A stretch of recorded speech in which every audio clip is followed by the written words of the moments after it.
There was no road between the castle of the Wicked Witch of the West and the Emerald City. No path, no signposts, nothing but endless fields of yellow flowers stretching to the horizon. When Dorothy and her friends had first traveled this way, the winged monkeys had carried them. Now they had to walk. They knew they must go east toward the rising sun, but at noon the sun stood directly overhead, and they could no longer tell east from west, so they wandered. Day after day passed. Scarlet fields rolled on forever. The Scarecrow began to grumble. "We have surely lost our way. I shall never get my brains." "Nor I my heart," sighed the Tin Woodman. "I haven't the courage to keep walking forever," whimpered the Lion. At last, even Dorothy lost heart. She sat down in the grass. Toto, too tired to chase a butterfly, panted beside her. Then Dorothy remembered something. "The field mice!" she cried. "They may know the way." She blew the tiny whistle given to her by the Queen of the Mice. Soon the grass rustled, and dozens of little gray mice appeared, with their queen among them. "You have had the Emerald City at your backs all this time," said the Queen. Then she noticed Dorothy's golden cap. "Why not call the winged monkeys?" she suggested. "The charm is written inside the cap."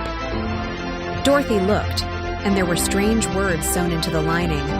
Standing first on one foot, then the other, she spoke the magic words aloud. The sky darkened. Wings beat the air.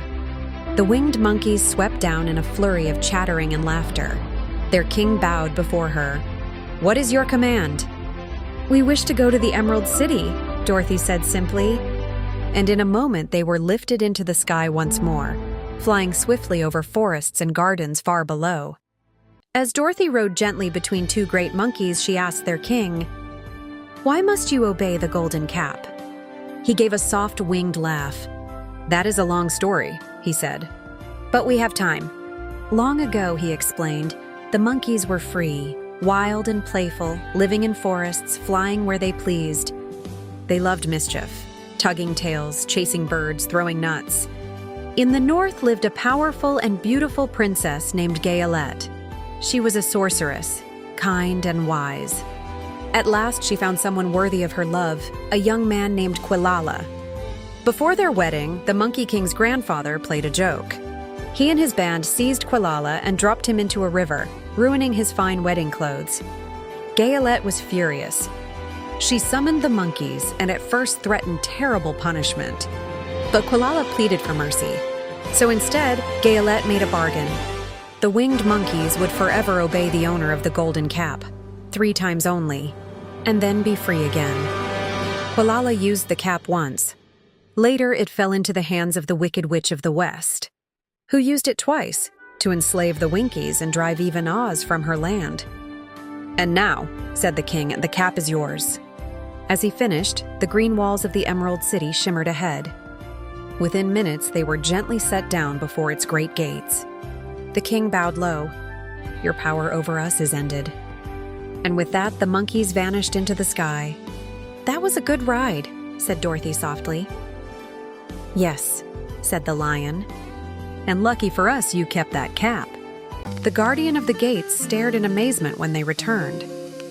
"You went to the witch?" "We did," said the Scarecrow. "And she let you go?" "She melted," said Dorothy simply. Soon the whole Emerald City knew the news. Crowds followed them to the palace. But Oz did not send for them. Not that day. Not the next. Finally, the Scarecrow sent word. If Oz would not see them, they would call the winged monkeys again. That message worked. At 4 minutes after 9 the next morning, they entered the throne room. It was empty. Then a great booming voice filled the dome. "I am Oz, the Great and Terrible. Why do you seek me?" They demanded their promises. "Come back tomorrow," said the voice nervously. The lion roared so fiercely that Toto leapt aside, knocking over a tall screen. Behind it stood a little old man, bald, wrinkled, trembling. The Tin Woodman raised his axe. "Who are you?" "I am Oz," squeaked the little man. "But please don't strike me." "You are not a wizard," said the Scarecrow in dismay. "I am a humbug," admitted Oz. He showed them his tricks, the giant paper head, the painted masks, the ball of fire made of cotton. He was a ventriloquist, a balloonist, carried by accident from Omaha to this strange land where people believed he was magical. "I have no real magic," he confessed, "but I was afraid of the wicked witches. So I let everyone think I was powerful." Dorothy looked at him steadily. "I think you are a very bad man." "No," he said sadly. "I'm a very good man, but a very bad wizard." The Scarecrow wanted brains. The lion wanted courage.